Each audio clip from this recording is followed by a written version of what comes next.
Good morning. We're on the record. My name is Matt Tebow. I'm a Deputy Secretary of State representing Secretary of State Walter Mosley. Welcome to the second quarter meeting of the State Fire Prevention and Building Code Council. We've got a couple of announcements today. The first is it's my pleasure to introduce Christy Witcher, who is now the new primary designee for DHCR, and James Gibbons, who's in New York City. And he's representing Mayor Spano in the city of Yonkers. Take a moment just to thank Michael Weber and Michael Sabatino for their years of service to this council. Both have retired since we last met. I'm also going to sadly announce that Anna is leaving us for better pastures, I hope. And we wish her well in her future career. Thank her for all the work she's done. And she will have a busy day today. Yeah. We have a short agenda today. We're just focusing on the final GIS under seeker. I will take a brief second and just walk us through what's coming. So obviously staff was a little, we'll say, late in getting seeker docs to you. We apologize for that. That is because they're also working on the SAPA docs at the same time. Obviously we had 320 plus comments that came in during something like that during the public comment period. So they've been assessing public comments, preparing that assessment, preparing all of the related SAPA docs that go, and of course, the actual code language itself is in FrameMaker and coming to its conclusion as well. Good. So, busy time, especially this time of year with the holidays. We're looking to get all of that material, all that information, all those documents to you as soon as we can get it to you. So I'm thinking it's looking like maybe mid-month. When we send it to you, we'll also get it up on the website so the world can see it. I would like it to be 10 days or more, but we'll see what happens because it's a lot of material. So we want to get it to you. I do expect that the July 25th meeting, which is 4 weeks from today, we will take up SAPA and the notice of adoption. I expect it to be I expect it to be a longer meeting. So everyone should prepare for that. We will take you through staff will take you through the public comments that we received, any changes that are made to the code since you saw them in the notice of proposed rulemaking. And we will entertain questions and discussion on everything. So that's the plan going forward. Okay, I think that's everything I've got. Kevin, you want to read the roll? Staff report. Matt Tebow. I'm here. James Cable. Here. Christy Witcher. Here. Joseph DeStefano. Here. Joseph Toomey. Here. Sean Hamlin. Here. Timothy DeRusher. Here. Robert Hughes. Here. In the Buffalo office, William Tyne. Here. Dominic Marinelli. Here. In the New York City office, James Gibbons. Here. And Keith Webb. Here. Okay, so pursuant to Public Officers Law, Section 103A, a quorum is established at 11 members attending at locations open to the public and 1 member participating via video conference from a remote location that is not open to the public. Members not in the attendance in the Albany location, if you could just mute your microphones unless you're going to speak. And if anyone does speak, if you could unmute, speak, state your full name for the record for us. And as Matt probably already mentioned, I think there's no public comment period for this meeting, and I do not have any known agenda changes. Great. Thanks, Kevin. Okay, agenda for today is pretty simple. We're going to take up the draft minutes of February 28th. We're going to get a quick division update from John. He's got, I think, 2 topics he just wants to run through with members.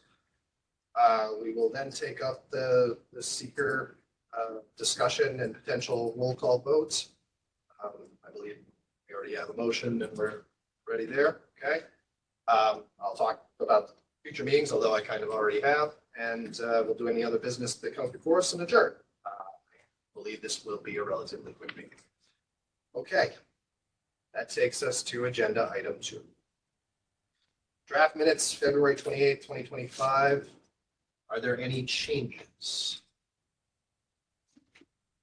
All right, hearing none. May I have a motion to adopt the draft minutes of February 28th? I'm looking right at you. We're on an expedited. Yeah. Okay. Motion's made. May I have a second? Motion is seconded. Okay. Are there any further discussions? No. Okay. All in favor signify by saying aye. Aye. Aye. Any opposed? Moving a little fast. Okay, I'll slow down.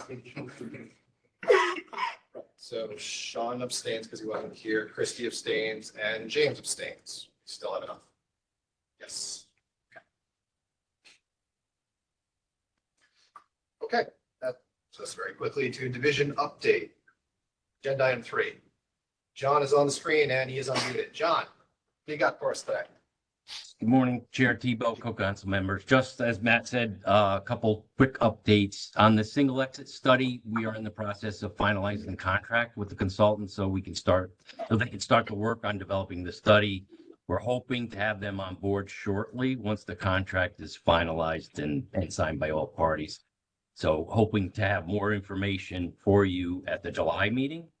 Not to make that meeting any too much longer, but I'm hoping to have something in July to update you on the finalization of that. On the ICC code development process, the spring hearings were held in April, late April, early May of this year, and that's of course the Group B, which is the partial IRC, building section, IBC, general, IPC, and IEBC. Obviously, to create the 2027 codes, DOS staff had about 35 proposals that they presented. And so far, we've been very successful in moving through the approval process. And again, that process, it continues in the fall, at the fall hearings. But I just want to thank staff for all their devotion and the hard work they did. They spent a lot of time at the hearings and defending our proposals, and that will continue in the fall. So thank you to staff on that and all their hard work. Regarding the International Energy Code, also they had about 35 proposed changes to that code, and so far they've gotten about 24 have already been approved. So that's a great job there as well. And they've also spent a lot of time and effort involved in that process. So again, big thanks to them for all the work they've done on that. So that's all I really have for now. So unless there's questions. Are there any questions for John? Okay, hearing none, I'm going to take a moment and just thank my staff for the work they did. Devin, Orlando, and then Emma is out straight every day, practically working with the ICC. They've had a good amount of success. I expect there'll be a lot more as they do good work, and that's going to lead to less New Yorkisms in the next go around. So thank you, Kevin. Thank you, Emma. Thank you, everybody who went and is working. I appreciate your work. Okay, that moves us to agenda item 4, the meat of the day, Uniform Code and Energy Code under Secret State Environmental Quality Review Act. All right, we go to Amalia. Malia will be following. Somebody put it on my thing. Sorry. Okay, so at the July 26, 2024 Code Council meeting, Ben Kaczynski presented an overview of the State Environmental Quality Review Act, SEQR process. The Code Council voted to designate the Code Council as the lead agency for the purpose of environmental review under SEQR, and for the Department of State to act administratively on behalf of the Code Council to file, post, and publish any supporting documents. 2, they requested that the department file positive declarations for the short environmental assessment forms for both the Uniform Code and Energy Code update rulemakings. And 3rd, they requested that the department to publish on the department's website, as well as the environmental notice bulletin, the draft scope and draft notice of intent to prepare draft generic environmental impact, GEIS, for proposed amendment of the Uniform Code and Energy Code, and to receive public comments to the draft scope through September 6, 2024. The notice of draft scope was published in the Environmental Notice Bulletin on August 7, 2024, and comments were received through September 6, 2024. At the September 27, 2024 Code Council meeting, Geniota Hyde provided an update on the seeker process. The Code Council voted to, one, request that the department publish on the department's website as well as in the Environmental Notice Bulletin the final scope, and two, request that the department prepare the draft generic environmental impact statement for proposed amendment of the Uniform Code and Energy Code in accordance with the final scope. The notice of final scope was published in the Environmental Notice Bulletin on October 9, 2024. At the February 28, 2025 Code Council meeting, I provided an update on the seeker process. The Code Council voted to, one, accept the draft generic impact statement, draft GIS, requested the department publish on the department's website as well as in the Environmental Notice Bulletin, the draft GIS, request that the department conduct an in-person and virtual hearing on May 16, 2025 on the draft GIS, and finally request that the department publish notice of the public hearing on the department's website and in the Environmental Notice Bulletin and State Register. The notice of acceptance of draft GIS and public hearing was published in the Environmental Notice Bulletin and State Register on March 19, 2025. An in-person and virtual hearing was held on May 16, 2025. The department did not receive any oral comments. Public comments on the draft GIS were accepted through May 27, 2025. The department received 2 written comments.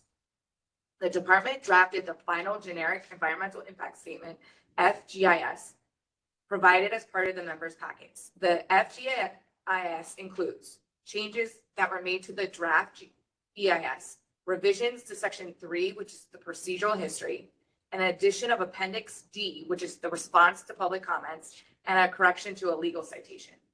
The FGIS also includes an executive summary, a summary of significant changes from the Uniform Code and Energy Code that coincides with the list in the final scope and the regulatory impact statements risks for the Uniform Code and Energy Code. An introduction to the proposed actions in section 1, the environmental setting in section 2, the history of the seeker process for the rulemakings in section 3, the general impacts of the significant changes to the Uniform Code and Energy Code in section 4, the environmental impacts of specific changes made to the Uniform Code in section 5, and this environmental impacts of significant changes to the Energy Code in section 6. It also contains the following appendices: final scope, the regulatory impact statement for the Uniform Code, the regulatory impact statement for the Energy Code, and the response to public comments. The department recommends that the Code Council request the department to publish the final GIS on the department's website and publish notice of completion of the final environmental impact statement in the Environmental Notice Bulletin. As part of the seeker process, the Code Council will need to issue a finding statement prior to voting on approval of the notice of adoptions for the rulemakings at the July 25th, 2025 meeting. Thank you, Anna. And there's just one change that we are going to make because Anna is leaving, fortunately. We are going to have Amalia as the project contact. So that name is going to change on the cover page. That's the only item that's going to be changed. Okay, do we have questions for Brianna with regard to the public comments or anything related to the seeker approval? One quick question. Sure, Bill. Are there any other involved agencies besides the Code Council in the seeker process? No, not for this rulemaking. Okay, thanks. Any other questions? Okay, hearing none, then I'm going to make a motion. Penny is going to read it. For your consideration, I move that the Code Council accepts the document titled Final Generic Environmental Impact Statement for Proposed Amendment of the New York State Uniform Fire Prevention and Building Code and the State Energy Conservation Construction Code. Such document be published on the New York State Department of State website, and a notice of completion of final environmental impact be published in the Environmental Notice Bulletin for compliance with Article 8 of the Environmental Conservation Law. So moved. Thank you, Peniota. I make that motion. Who is seconding that motion? I saw Tim. I was looking, that's right. All right, Tim seconds. Is there any discussion on the motion? All right, hearing none. Kevin, if you'll call the roll, please. Matt Tebow, I vote yes. James Cable, Yes. Kristen Yes. Witcher. Or another yes. Is that James Gibbon as a yes? I can record it. James Gibbons, yes. Thank you. Christy Witcher, Yes. Joseph DeStefano, Yes. Joseph Toomey, Yes. Sean Hamlin, Yes. Timothy DeRusher. Yes. Robert Hughes, Yes. William Tyne, Yes. Dominic Marinelli, Yes. and Keith Wen. Yes. Okay, it's unanimously approved at 12. All right. I promised a quick meeting. Agenda item 5, future meetings. 2025, we have July 25th, which again, I'm going to keep saying it, I expect to be a much longer meeting than this. And December 5th is the next meeting after that. Once we complete our work on December 25th, assuming it is approval of the code, these guys are going to do a whole lot of work to get it out there with the goal of having it live at the end of the year in order to meet certain statutory provisions. We will also likely be considering as a council an October 1st transition period for the uniform code. So I'm just giving you a heads up as to that. Will be coming email hopefully mid-month for you. All right, that's future meetings. Is there any other business to come before the council today? All right, hearing none, I think we can consider that we have met. We are adjourned until July 25th, 2025. That's very hard to say. July 25th, 2025. Thank you all.